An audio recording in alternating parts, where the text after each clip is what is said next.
প্রিয়জনের সাথে ঈদ আনন্দ আর উদযাপনের পর ঢাকায় ফিরতে শুরু করেছেন কর্মজীবীরা। যাত্রাপথে খুব একটা দুর্ভোগের অভিযোগ নেই কারো। যাওয়ার সময় যেমন নির্ঝঞ্ঝাট গিয়েছিলেন, ফেরার পথেও ছিল সেই স্বস্তি। ঈদের ছুটি কাটিয়ে ঢাকায় ফিরছে মানুষ। মঙ্গলবার সকাল থেকেই তাই কমলাপুর রেলওয়ে স্টেশনে কর্মজীবীদের ভিড়। ফিরতি পথে কিছু ট্রেন দেরিতে ছাড়ায় ভোগান্তি হয়েছে যাত্রীদের। অনেককে গুনতে হয় বাড়তি ভাড়াও। ঢাকা থেকে ছেড়ে যাওয়া ট্রেনেও ছিল অনেকটা এমনই ছবি।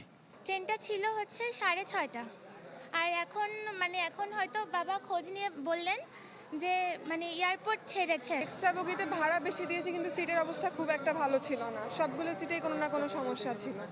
অপটিক্যাল ব্রাইটেনার, কালার গার্ড এবং ডার্ট লক সমৃদ্ধ অ্যাডভান্স ফর্মুলায় এলো নতুন রে ডিটারজেন্ট পাউডার। সদরঘাট লঞ্চ টার্মিনালেও আনাগোনা বেড়েছে যাত্রীদের। অতিরিক্ত চাপ আর দুর্ভোগের শঙ্কায় অনেকে আগেভাগেই ফিরছেন ঢাকায়। প্রতি বছরের না এবছর যাত্রা খুবই ভালো ছিল। আসার সময় তেমন একটা ভিড় ছিল না, আর তাছাড়া আপনার টিকিট যে দাম ছিল সে দামই নেওয়া হয়েছে। আসার সময় সাধ্যের ভিতরেই ছিল। আলহামদুলিল্লাহ, পরিবারের সাথে ঈদ কাটলাম, খুবই ভালো। যাওয়ার সময় কোনো হ্যাসেল নাই, আসার সময় কোনো হ্যাসেল নাই, হ্যাসেল ফ্রি। সড়কপথেও বাড়ছে ব্যস্ততা। ফিরতি যাত্রায় ভোগান্তি না থাকলেও কেউ কেউ তোলেন বাড়তি ভাড়ার অভিযোগ।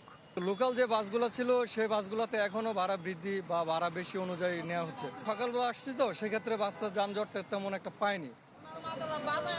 ফিরতি পথে কিছুটা ভোগান্তির অভিযোগ করলেও পরিবারের সাথে ঈদ করতে পারায় খুশি ঢাকায় ফেরা কর্মজীবী মানুষেরা।